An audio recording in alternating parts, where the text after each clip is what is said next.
Good evening, everybody. Welcome to another live stream discussion on this Tuesday evening, 7 p.m. And joining me tonight, a man that will hopefully need no introduction, Damian Enslin, not only the chairman of the South African Gun Owners Association, SAGA, also the chairman of the False Bay Sport Shooting Club, as well as the chairman of the Western Shooters Association. I think I got that right. Damian, welcome to the stream. And if you wouldn't mind, if I haven't messed it up completely, would you mind just giving us a brief intro about all these things you are busy with? You're a very busy man. You don't just practice law, you also do have a lot to do with guns. Yes, thank you very much for the invitation, Gideon, and thanks to your listeners and your viewers and your audience. Yeah, so I've sort of wear many hats, and I suppose most people are looking forward to seeing me with a cowboy hat tonight. And unfortunately, I didn't bring my cowboy hat with me tonight, but quite often I am wearing my cowboy hat. So yes, maybe I could just take you backwards, or sort of backwards in history, so to speak. And I joined False Bay Sport Shooting Club around about 2008. And got involved with, SATPA, IDPA shooting and that sports shooting, and received my dedicated status through them. And then one weekend I was shooting at the club and I saw a lot of noise and smoke and all this thunder and lightning happening there. And I saw these guys dressed up as cowboys. And I joined them, and one of the first things I had to do for them was get them accredited, because cowboy guns are not the usual type of guns that you own. You can easily start sport shooting with your self-defense firearm if you got a 9mm Glock or something like that, but single action revolvers and lever action rifles and that are not the usual firearms. So one of the first things I did was help them obtain accreditation as a sport shooting organization. So this was sort of mid-2009, and run about by August 2010, we had received accreditation. And then a few years later, I became the chairperson of the Western Shooters of South Africa, which is the national organization for cowboy action shooting in South Africa. And we've grown throughout South Africa. Naively, we thought initially we would just be based at False Bay and we'll get accreditation for ourselves. But it just sort of spread throughout South Africa with clubs all over now, all over the Free State, Pretoria, Port Elizabeth, George, Cape Town, obviously. So it's been growing, and there's a possible Durban club starting as well soon. So it's really grown in South Africa. So that is really fun. That's one of my biggest passions, is cowboy action shooting. There are different types of firearms. You're using guns that you've got to interact with. They don't work on their own. You've got to cock the guns to make them work. And so it's great fun. And my daughter used to shoot with us quite a bit as well, from about 7, 8, 9 years of age. So it's really a family-oriented sport. So that was one of the first things that introduced me to the Firearms Control Act. I'd obviously passed my competency exams and that, but really getting involved in that accreditation application taught me a lot about the law, and things sort of just developed from there. Very early on, I think around about 2009, 2010, I was put onto the executive committee of the False Bay Sport Shooting Club, which is a very dynamic sport shooting club. Been growing over the years. It's probably one of the biggest sport shooting clubs now in Cape Town. Very well run, very organized. We've got a lot of facilities and ranges, lots of disciplines. And then for my sins, I got voted on a few years back as the chairperson of the club. It's a fantastic club, really fantastic bunch of people. Being the chairperson of these organizations, people always think that you're the main person, but in actual fact, you really have a good team behind you. And one thing I can say about the Western Shooters, False Bay, there's always a good team behind the board or the chair or the executive committee, and it makes a good team, to make a club really function and work. And then I've always sort of been involved with SAGA to a certain level. And then about 2015, we had the Firearms Summit. Paul Oxley actually gave me a call and said, listen, would you like to represent South African Defensive Pistol, SATPA, at Parliament? And I did. And then I got involved from that level, from around about sort of 2015 onwards, going to parliamentary sessions. Got more involved with SAGA, the South African Gun Owners Association, became a trustee about 2016, And then last year, I was voted as the chairperson. And again, as I say, being the chairperson of the organization, there's always a good team. And I'm very fortunate that at SAGA, we've got a good team of solid trustees behind me, and a lot of experience, a lot of knowledge, people you can talk to that have been around for a long time. So although I'm the chairperson of these organizations, as I said, there's a lot of people behind the scenes that are helping to make these organizations function, and there's lots of passion out there, and there's a lot of people that get involved. Well, that's a thorough intro, and I think that very accurately captures exactly what is involved, not only in running a sport, running a sport shooting institution at club level, as well as an organization like this, especially SAGA having been around for many decades and being quite in the thick of things from the very start. And it's no different today. We are sitting again with a set of challenges. I'm going to hesitate calling them a crisis, because as bad as these proposed amendments are, as absolutely fatal they can be to not only the self-defense carriers, but absolutely so to collectors, and especially sport shooters and hunters. From what I've now recently, well, apart from the fact that they were never grounded in fact and rhyme and reason in the first place, we recently got our hands as the public on the Wits School of Governance report, which is an extensive document. In my sort of limited opinion, layperson's opinion, it's a very well researched, very well put together, and well reasoned, or thoroughly reasoned piece of research. What is your take on it? I don't know if you've had the time to go through it yet, because it is massive, but I'm sure you've read through some of it. Yeah, absolutely. We've always been analyzing it. We have a lot of good people, and looking at it. But absolutely, now we know why the government has been hiding the Wits report. In actual fact, the Wits report, on a quick reading, is actually a very good report, and it sort of summarizes things. I think it's page 172. It summarizes everything in detail, and at the end of the day, what they're saying is, the Firearms Control Act is not the key to containing crime. It's effective policing, and I think they said less than 5% of crime, if I recall, is committed with firearms. And if you start analyzing some of the statistics and figures on that, and you start seeing that crime is committed with many other objects. Stabbings is more than firearms. I think firearms accounts for about 17% of crime. You talk about women, women abuse and women getting abused and killed, homicides, femicides. Guns about 70%. That's still shocking, of course, but stabbings is 30-something%. Blunt force objects is 30-something%, and just being beaten to death is another 25%. So it's a bigger problem than just firearms. It's crime and policing, and intelligence-driven policing, which is the issue. And I think the Wits report highlights that a lot.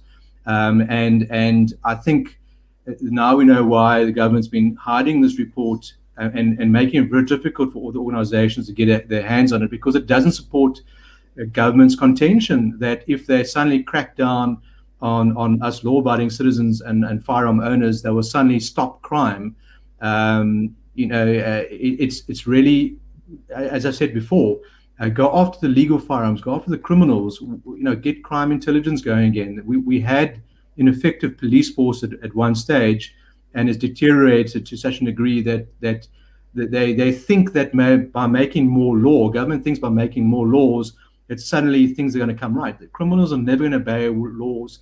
And if you look at Australian scenario, UK scenario, crime with guns continues. And how is it happening? How the guns getting into the criminals' hands? You need to track that, and you need to have effective policing, crime intelligence, have special task force units that crack down on that. And that's our biggest problem in South Africa. And we've acknowledged this. I remember going back to the Firearms Summit, and that was one of the issues that was spoken about, illegal firearms. Everyone agreed at that summit that illegal firearms were the issue. Even Gun Free South Africa was saying, we need to crack down on illegal firearms.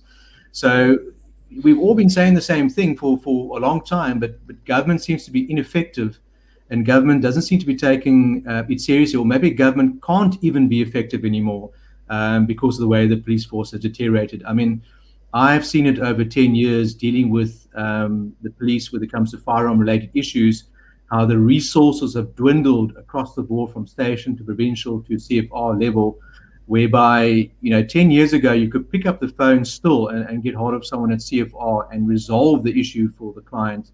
That is few and far between now. The amount of good quality officers that are left at CFR, there's very few left there. You can get your hands on them. So I think that the police force, unfortunately, has deteriorated to such a degree that it's ineffective when it comes to crime control. And they're literally, when they have to do some special task force, they have to pull people from various police stations and other units to try and make a task force unit. And then they're depleting what is out there already to try and do something. So it's a shocking indictment on government, and it's a shocking indictment on what we're dealing with. And to think that they could take away, again, it's not just self-defense, but self-defense obviously is one of the main criteria. And I think we're talking to the converted here, that how do you take firearms away from private citizens when they have to rely on their own firearms to defend themselves because the police force are ineffective? Well, there's two things to this for me. The one is just to quickly answer Jacques Nelson's question about, do we believe that these inputs are read and considered? Well, they must be, as far as I'm aware. It's part of the Constitution mandates the public participation process. And I can tell you one thing, just from the Dear South Africa side alone, we're sitting on 125,000 individual submissions through that platform. The overwhelming majority are in opposition to these amendments, and that carries significant weight. And it also provides a foundation for a legal challenge if need be later on. So guys, every person's voice and input makes a massive difference. So please don't feel discouraged because you believe that Becky Taylor isn't taking you seriously. Ultimately, that's not quite how lawmaking works. The other thing that I think doesn't get enough attention is the importance of sport shooting specifically pertaining to the original, shall we call it the original intent of the Firearms Control Act? I'm hesitant to ascribe intent to that particular document, but if we're looking at imposing a regiment of lawful, responsible, knowledgeable firearm ownership in the Republic, because that will enhance the broader public's constitutional right to life and bodily integrity and all these sorts of things.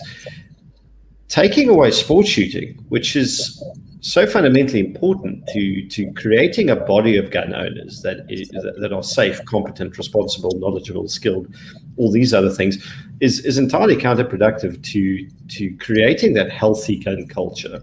And I don't know if that's well understood by the media. I mean, you might have some more input from me into that, because we're talking about the self-defense angle a lot because it's very visceral and it's easy to get angry about. But the sport shooters are a little, maybe not as well represented. Yeah. No, so absolutely. If you look at sport shooting, the training that goes into it. So I think sport shooters, we instilled right from the beginning.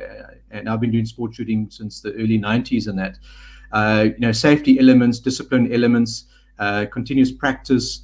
So all of it, I think, sport shooters are far more responsible gun owners and are very responsible gun owners because of that safety discipline. When you do IDPA or SATPA, they teach you safety, finger off the trigger, all of those type of things. So I think that's something we have been working on for a few years with the media, and we've had some good newspaper reporters come down to False Bay, and we've taken them through various shooting and showing them the sport, with the youngsters shooting as well. So we've been able to, I think, slowly change the media's perspective and show them that sport shooting is a discipline. We were a reasonable bunch of law-abiding citizens. We're teaching safety issues. There's a lot that goes with sport shooting. Obviously, we haven't started speaking about the financial elements, but the discipline, I think, and the way that we practice and we train And that type of training instills a lot of discipline in people and makes good citizens, I think, as well. Sport shooters, because of the sport they're involved in and the multi-disciplines that you're shooting, are very disciplined, are very sort of law-abiding citizens, because of that sort of instilling that discipline in you. The training side of things is big in sport shooting, and that continuous training makes you a better, shooter and a more disciplined person. We've seen it with youngsters and kids coming up through the ranks and showing them at a very young age, 7 or 8 years of age, even younger sometimes, the safety elements of firearm ownership. My daughter, for instance, at 5.5, 6 years old, she knew the safety laws of using a firearm. And if you teach your children at a young age, those disciplines, it'll pull them through their whole life. And if they ever come across a firearm anywhere, they'll know exactly how to deal with it and handle it. And we've had schools come down to our range before, and we've done the same thing. So all of that is because of sport shooting. In actual fact, we've even helped the police. We've had police colleges coming down to our range as well, and we've tried to help the police at all levels, and we've assisted them with certain things like that. So a sport shooting goes beyond just sort of shooting firearms. It's a discipline element, training element, and you can pull that across the board.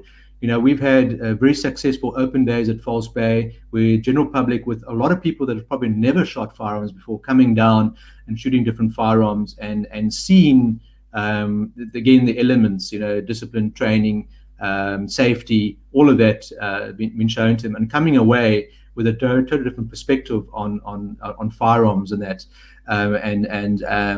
That is, I think, is something that we have been trying to sort of get across to media and to government. I'll just give you an example here on when I was in Parliament in 2015.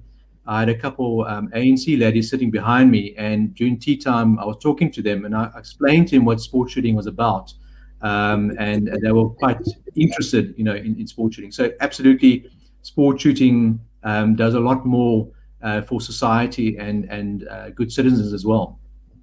No, absolutely, and that's the one thing that kind of struck out at me with these proposed amendments when when we first officially saw them in the full light of day, is that whatever stakeholder engagement process was claimed was participated in by government. The important stakeholders, being the gun owners, were clearly not consulted. And before I thank you very much, Shahid, for the super chat. I really appreciate it. I'll just leave it up there for a bit while I carry on. Sorry about the interruption, Damian. But what got to me as well is it became very clear now with the Wits report being out that this was buried for 6 years. We never saw this until, thanks to an incredible amount of organizations, I believe SAGA was involved in this, put organization individuals in their own capacities, put pressure on the civilian secretariat with the threat of court action to back it up, to release these documents to the public. And upon reading what the conclusions of the School of Governance and their research team were, as well as their recommendations, and reading the documentation that has its origins within the CSP, would it be going too far to say that the civilian secretariat, the police itself, and the minister lied and misled Parliament and the public pertaining to what the truth is regarding civilian firearm ownership in South Africa in order to pursue this, shall we call it, a political agenda? Just your thoughts on this. Well, they were certainly very economical with the truth, that's for sure. And when the bill came out itself, they said they had engaged with stakeholders. If you look, I can't recall which page number it is. I remember reading that page number, and that is blatant and untruth, because they have not, engaged with us with respect to this bill, and with respect to obviously the Wits report as well.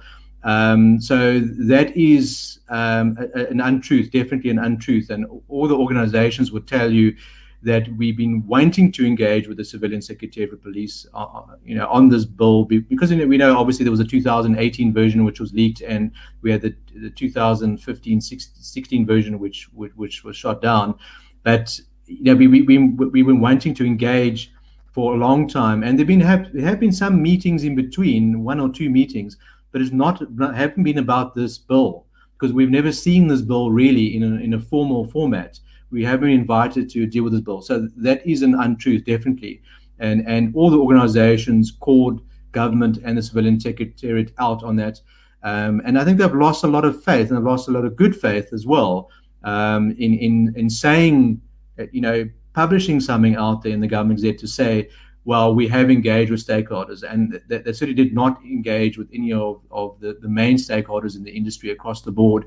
They appear to have been engaging, obviously, with Gun Free South Africa, and the Civilian Secretariat is meant to be an impartial body, and is meant to sort of act in the interests of us civilians, of South African citizens, and sort of create a balance between the police, the government, and ourselves. And clearly, they have not done that. They have been fully in the camp of government, the police, and there's a lot of collusion. I don't know if I should use that word, collusion, between them and Gun Free South Africa, but certainly Gun Free South Africa has been a party to a lot of documentation that we haven't been, which is entirely unfair and obviously against the Civilian Secretariat's mandate. If you look at Section 5, you see what the objectives of the Civilian Secretariat is, and there it states that they must engage with role players and stakeholders, and they haven't done that. And that is, again, unconstitutional, and it's again against the actual Civilian Secretariat's Act itself. So the gun organization that obviously entirely dissatisfied and unhappy about the situation, and the Civilian Secretariat has been called out, and I think government has been called out again, with that statement, and it was published. It was a Government Gazette statement. Well, what's heartening to see from this entire process, mind you, and just a big thank you and shout out to James Davis for that extremely generous super chat. Thank you, Jamo, and we will certainly continue smashing it. And I'm sure SAGA will also appreciate your contribution tomorrow, as do we appreciate Jacques' contribution. But civil society has really taken up the banner on this as well. So not only are the firearm owning organizations, for the first time in my life as a firearm owner, really cooperating strongly to, independently, but all going in the same direction. We've had incredibly strong civil society organizations like the Free Market Foundation, the Institute of Race Relations, AfriForum, a whole swathe of others, the South African Agri Initiative being a great supporter, everyone piling in on this from the different sectors, opposing it as a whole. And I believe I saw Jason Codd ask a question earlier on about the proportion of people via dare say that voted in favor of the bill. There is a small proportion, but it would be concerning if no one voted in favor of it, because at least it's proof to say people have voted in favor of it, which means that the sample is relevant. It's not just somehow the pro-gun people. It really is representative of the broader public. Yes. This said, Daniel, with the deception that has occurred, with them being economical with the truth, with the stakeholder engagement process that hasn't happened, and with Gun Free South Africa that has effectively captured to a degree or infiltrated the Civilian Secretariat and copy and pasted their own ideas into legislation. The path forward there are numerous ways, and many people sometimes feel that they're disempowered because of they feel like they're passengers on these events, which we know they're not. How do you see it going forward? What, in your mind, the most obvious options to combating this, apart from what everyone's doing right now? Yeah. Now, I just want to quick come back to what you've said about civil society, and I think this is the one thing. Obviously, self-defense has been a big element of this bill, and I've been amazed about how it's united society. across the board, I was invited to Ride to Freedom, the motorcycle guys, and a lot of them don't even own firearms, but they're there to support the right of South African citizens to choose to own a firearm. You don't have to own a firearm if you don't want to. That's your choice. But they support the right of all other citizens to choose to own a firearm. So that has been absolutely amazing how that is united. I was interviewed on a radio station in KwaZulu-Natal, and I was blown away, about their viewpoints on firearm ownership and that, and how supportive are they of against this bill, anti this bill. So yeah, absolutely, it's the one thing that's united South Africa. There are other things that divide us sometimes, expropriation, land, and that, but this I think has united the vast majority of South Africans, even those that don't even own firearms, have come out in support of the gun rights organizations. So going forward, as I say, absolutely, I think everyone should come forward and support the various organizations. You have a right to choose which organization you want to support, and that's what a democracy is about. But I think it's time for people to come forward and remain coming forward, because I'm very confident that we will be able to knock this bill down at some level.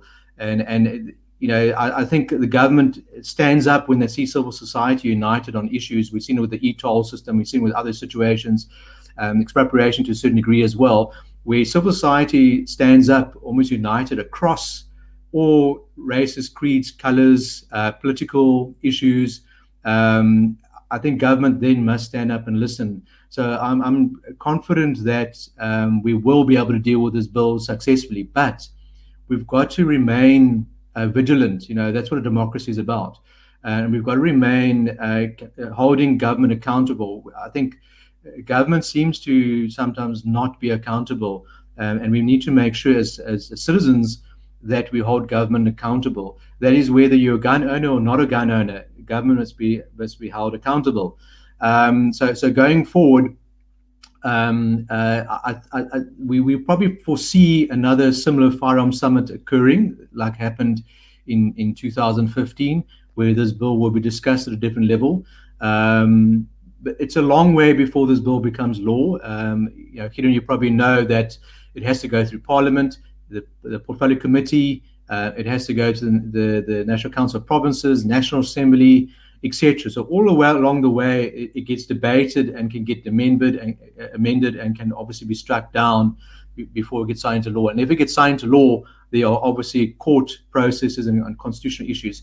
So obviously we must prepare for that potentially, and all the submissions that will be going in will be preparing for a possibility of landing up in court at some point. And obviously all the organizations have been discussing, various sort of avenues down the road and that.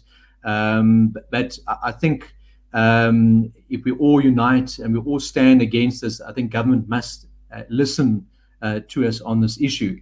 And if they're trying to steamroll this through with the major weaknesses in this bill, the WITS report is not supportive of their contentions. It contradicts their contentions.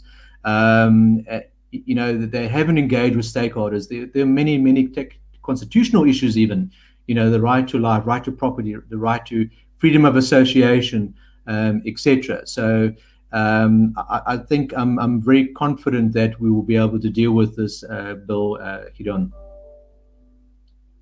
Sorry, you basically muted myself. Yes, that's exactly my feel and my instincts on it as well. Additionally, we also have as a community a great many solutions to the present status quo. I mean, the one that's been coming for many years, if not decades, is the license the person registered, the firearm alternative, and all the elements attached to that. But taking us away from this particular discussion, I've got maybe a few interesting questions for you that I have not entirely been able to obtain answers to myself. And one of the favorite myths is, how responsible civilian firearm owners are for guns ending up in criminal hands, with the contested figures of so-called firearm losses. Now, as far as I'm aware, many parastatals and state organs of state have firearms licensed to them under the FCA. Yep. The SAPS or rather those firearms are not licensed under the. However, Metro Police, do they have licensed firearms, or are they dealt with in a different way? No, they do. They are an official body as well. The Metro Police train at our range at False Bay, so they go through exactly the same process, a competency process, and yeah, there are firearms be licensed to them. But I think what we've been talking about for many years, and going back again to the summit, is accurate data and studies about these issues. One is, I think we're very aware now of the amount of firearms that the government institutions and parastatals, lose. Police officers are obviously targeted for firearms. The SADF, the volumes of firearms that they've lost, the volumes of firearms that the police have lost, and ammunition and that are lost, with very little accountability. So I think, before government or the police start pointing fingers at private citizens, law-abiding citizens, they need to look at themselves and clean up their own act and restrict, the amount of corruption. We all know about Colonel Prinsloo, and I think we've all spoken about Prinsloo many times. You've probably spoken about Prinsloo on your show as well. The amount of corruption that's in the police force, and the fact that in terms of even the current amnesties with some of the firearms landing up in the Cape Flats. So that's the issue that government and the police again needs to deal with effective policing, and the fact that criminals steal firearms from lawful gun owners and break into houses and break into safes and that. We are compliant with the law. We make sure that we have a safe. We make sure the guns in a safe, and obviously it's terrible when that happens. But that is a criminal act. That's a criminal act. It's an illegal act that's occurring there. And I think in the scheme of things, that the amount of firearms being stolen from law-abiding citizens is probably very few and far in between. And it's more the police, the porous police system, and that's what Parliament's concern was. And I went to Parliament, to listen to the debates about the previous amnesties and that, and Parliament was deeply concerned about guns being handed in terms of the amnesty to the police stations, and then the fact of the police couldn't secure those firearms. And I think they've been proven right, a number of occasions, that the security systems of the police are just so bad at many police stations. And the lack of resources, the lack of obviously policing at the police stations themselves. So I think one needs to have accurate statistics and data, and unfortunately, the police stations do not keep accurate statistics and data. I mean, there's also a fallacy out there that law-abiding citizen firearm owners never use their firearms in self-defense. There's a lot. I mean, I'm talking from personal experience over the last 10 years of clients coming to me having used their firearms in self-defense. Not every single criminal gets shot, killed. There's quite often situations where just drawing the firearm or pointing the firearm has stopped the unlawful attack against the firearm owner. So I have many cases of like that situation where the criminal is wounded and not killed, and none of that data is being collected at the police stations. There are many of my clients that I've represented that have used their firearms lawfully, and I doubt any of that data is captured correctly at the police stations. I think what we've been talking about for a long time is proper research, proper reports, proper accurate data. But what is clear is, government needs to clean up its own act in its own house, on the SAP side, on the Defence Force side, and its parastatals. Yeah, that's the thing, and I think that was something that was also pointed out in the WITS report, was the quality of data, an extreme lack of quality data pertaining to many aspects of so-called firearm control in South Africa. Obviously, with that emphasis on policing, we unfortunately cannot ignore the fact that the police are presently in the midst of 3 years of debilitating budget cuts that will amount to at least 20%, perhaps closer to 30%, and that's excluding inflation, which may push police purchasing power down by almost 42% over 3 years, which is staggering, absolutely staggering. The fact that the service is unable to fulfill its constitutional mandate, and then scandals such as the forensic processing system, the PCAM system that has been switched off since June last year. And I believe that CETA still hasn't replaced it with a working alternative, as well as the police's own internal firearm permit system. And I mean, the figures that I were given, it's like 500,000 SAPS firearms that are now essentially tracked by use of carbon paper systems at station level. I think to say that they on the level of custodianship of the state over its own arms has deteriorated significantly. Do those arguments form a strong sort of thrust for civilian firearm owners in this struggle for us to prevent the government eroding our rights? Has it been successfully sort of attempted before? Absolutely. I mean, I've been actually in Parliament, doing submissions for SAGA when we had the Belleville South incident, when they lost firearms at Belleville South, or stolen or missing, whatever, and Mitchell's Plain. Absolutely. I mean, there can't be two laws in the country. In fact, there seems to be 2 or 3 laws, different laws, one for us, one for the police, and one for government. But everyone should, is equal under the law. So the police must do something about their own control of firearms. It's again resources. It's a hell of a lack of resources. You just mentioned the budget being reduced year on year on year. That can only but result in less, feet on the street, less boots on the street, and that less effective policing. So absolutely, you can put that as a submission. That you can't rely on the police. You can't rely on the police because of the budget. I mean, we've seen it ourselves in my own local police station. The less effective policing, sometimes not even having a effective van to patrol because it's broken down. So how can you rely on the police force if the resources are dwindling, and you can see it as a citizen in your own neighborhood?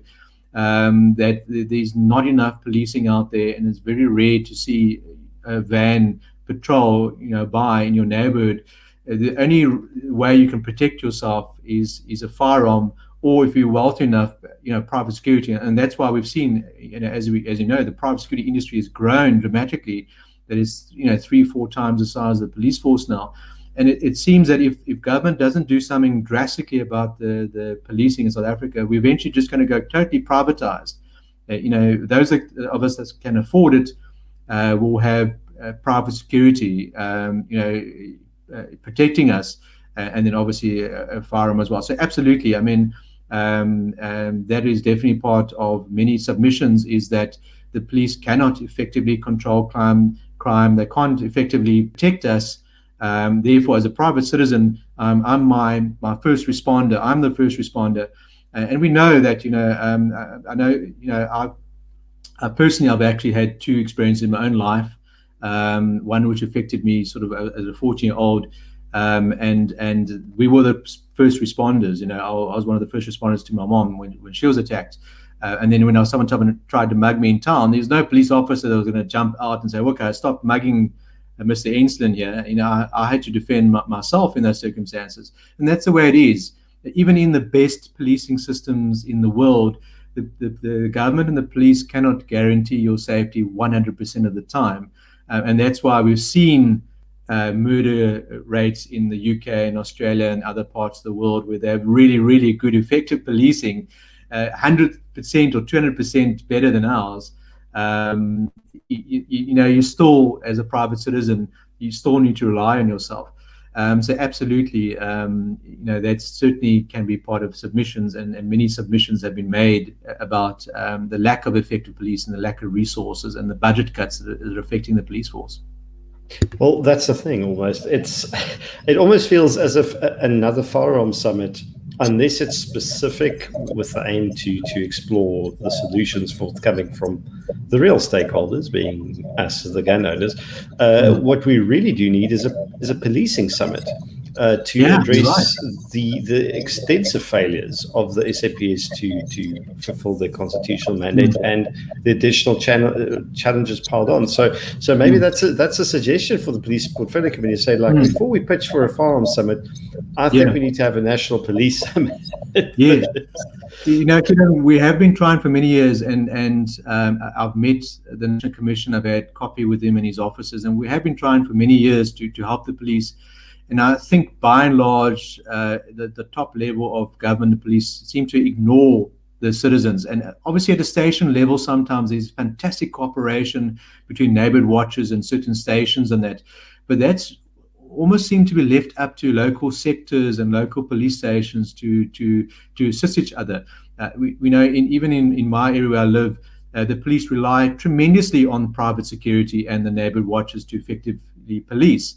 So you're absolutely right. If there was a policing summit where they would allow the right stakeholders and organizations to honestly say, this is the problem, because I feel that the police on the ground at a station level, they're not really listened to. They try to push things up the chain of command to the top level, head office, but I think it gets filtered out along the way. But private citizens who are seeing, or the neighborhood watchers that are seeing the ineffectiveness of these local police stations at a summit, I think they would hopefully have an effect. But whether that will happen anytime soon or even in our lifetime, I don't know. But certainly what we can deal with at this point is a firearms summit. But I think I would agree with you. A police summit would be something that we could certainly engage in as well. Well, it would definitely bring forth perhaps a stronger push to decentralize the policing, because you very rightly point out that things from station level either never reach provincial, or when it does reach provincial, it falls on deaf ears. And a possible cause for that could be the fact that there is very little to no direct accountability from SAPS management to the communities they're supposed to serve. And the only point of connection that those communities have is perhaps, if they're fortunate, a very professional station commander, but more often than not, it might be someone sitting behind the desk of the charge office who may not even particularly want to be there. So there are extensive problems in policing alone that they will never, or that government will never succeed in addressing by constantly trying to engage in some form of cold and hot warfare with the firearm owning community that is also growing every year and becoming more vocal and stronger, fortunately for all of us. But before we take questions, and guys, if you have questions for Damian or myself, please put them in the comment section and I can put them to it. But maybe to segue away from the very heavy talk, the Western shooters, I'm thoroughly, every time I get to False Bay, I'm quite impressed by what I see. The guys take it, and girls, the men and ladies take it extremely seriously. They dress correct to period, or they try to emulate Clint Eastwood. And the firearms are all. What exactly is it? What are the requirements? Because the guns need to be kind of authentic. It's not anything goes. It's very much a theme to it. So we're a member, we're affiliated to the Single Action Society of the United States of America. So by and large, the revolvers are single action revolvers.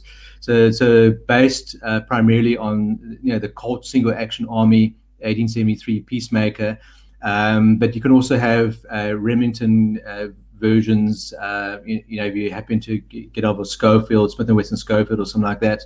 So generally they're replicas, and in South Africa, most of the market is made up of Liberties, Italian manufactured firearm, and a lot of these Italian guns came to South Africa around about the 70s, mid-70s onwards. So the Liberties are very close replicas of the Colts, and if you look at those Clint Eastwood spaghetti western movies, most of the guns used there were actually Liberty firearms. And obviously, being a spaghetti western and that, but it spread a lot more into America. And Colts, there weren't many Colts available in the Wild West, and Colt stopped making single action revolvers for a long time. So Bertie saw the market and made a lot of the guns. So there's a vast number of Aberti revolvers. So a lot of our members have Aberti single action revolvers in 357 or 38 or 44s, 44 Magnum, etc. Then you have the odd sort of German Sauert and Son type revolvers.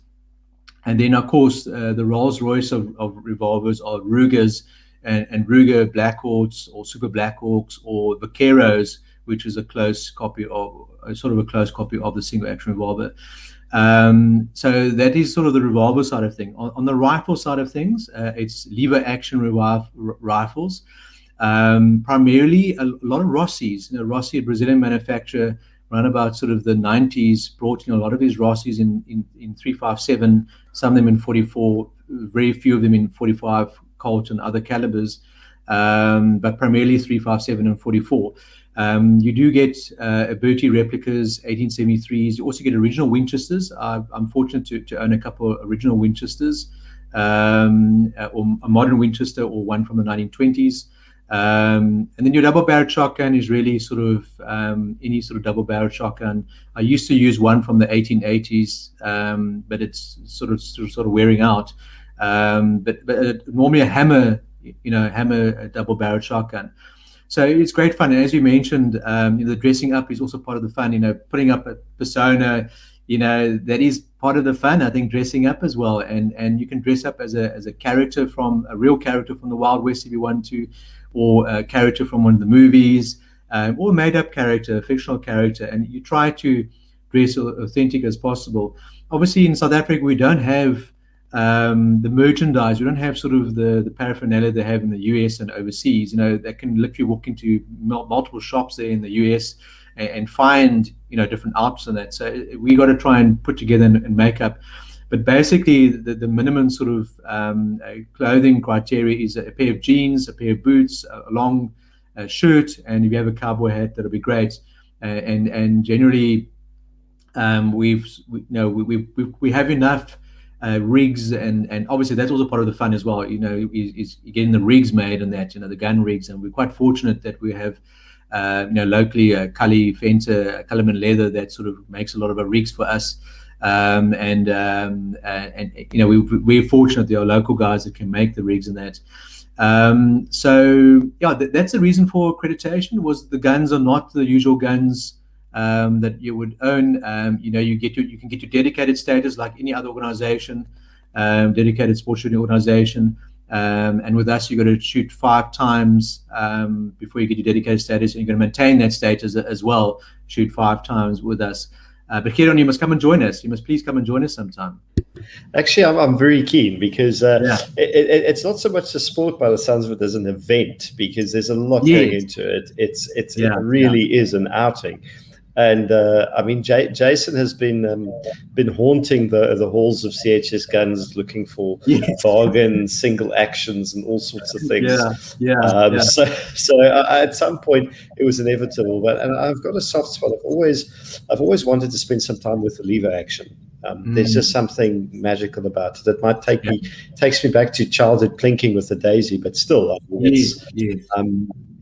is that real Wild West feel. So I'll gladly take you up on the offer. Absolutely. That would be a lot of fun. And yes, that's at False Bay Sports Shooting Club in Fischhoek. Still, in my opinion, the most picturesque and beautiful sports shooting venue in South Africa. It's not often that you get the mountain and the sea in one go. We're very fortunate. We're very lucky. As I said again, it's been hard work for many years of many sort of previous members in building up the club. But we are very fortunate to have such a beautiful vista and that. The facilities we have are very good, and we're always trying to keep up a sort of high standard there.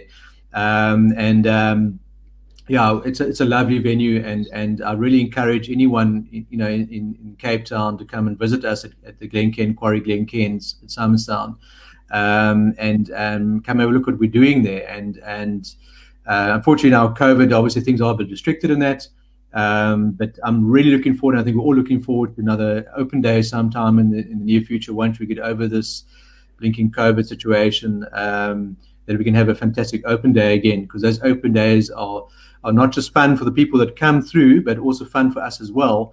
And we really enjoy teaching and training new people that have never shot firearms before, and taking them through, because I think a lot of the majority of the people that do come to the open days are inexperienced or never shot a firearm before. So we are very fortunate there, and I think we've got a really good group of people there, at False Bay. Well, that's definitely it. And when False Bay does get to do another open club, please let me. Oh, open day. Please let me know, and I can. Well, I'll definitely. Would love to have you on again to discuss maybe more nuanced legal sides of what's going on, as well as the gun rights side and the sporting side. If you're open for that, absolutely. I'm always open. I'm always happy to help. I think my wife. My wife and my family sort of, tired of me helping everyone, but that's sort of what I am. I like helping wherever I can, and I've always sort of been very happy to freely give my advice and assist wherever I can, and that, And as Cornelius says, if we become in a foreign-related self-protection incident, can we contact Damian? Well, yes. It's I believe it's part of what you do, Damian. I'm not per se a criminal law attorney, so I've never put myself out there as a criminal law attorney, but I deal with firearm-related issues. So I've dealt with people having to use their firearms in self-defense, and in some situations, shooting the person, or even the attacker, the criminal, dying as a result. So we do specialize in that, and we do assist criminal law attorneys as well get things right, because sometimes criminal law attorneys they know the criminal law side of things, but don't know the firearm side of things. And the firearm law side of things is a huge piece of legislation and regulations. So absolutely, that is something that is part of my speciality, is the firearms law. And we have represented people in shooting incidents and that, and we do currently represent people in shooting incidents as well. So we are able to assist them. Fantastic. Well, there you go, guys. You can always get in touch with Damian if you need to. I don't see any other particular questions coming through. Damian, would love to have you back on. This has been a really insightful and solid discussion, and I think there's a lot more to unpack, especially as the situation keeps developing going forward. But I think from my side and from the side of the viewers, I'm speaking some on their behalf. Thank you for your work, not only at SAGA but everywhere else. It is hugely appreciated. And I'm going to let you get back to your family. I need to get back to mine and the dog. But thank you very much, Ken. If I can just sort of say to the viewers out there that the organizations are working together. We are talking and we are communicating. And it sometimes seems that the different organizations do different things, but we are working together for the greater good. So sometimes in times of strife or the major issues, we do come together as South Africans, and we do work together as South Africans and gun owners and gun organizations as well. So we are working with one another, and I think there's a good communication happening across the board. So it bodes well, I think, for firearm owners in South Africa. Obviously, we must, as I said in the beginning, keep vigilant. We have to protect our rights. We have to keep on ensuring that we don't lose the right to choose to own a firearm for self-defense, sport shooting, hunting, collecting, business purposes. The business will be affected by this act as well. But Gideon, thank you very much to you, and thanks to your viewers as well, and have a fantastic evening. Fantastic, Damian. You too. And ladies, gentlemen, others, thank you so much for tuning in. I'll see you again tomorrow night, and the night after that, same time, same place. Stay safe. See you soon, and have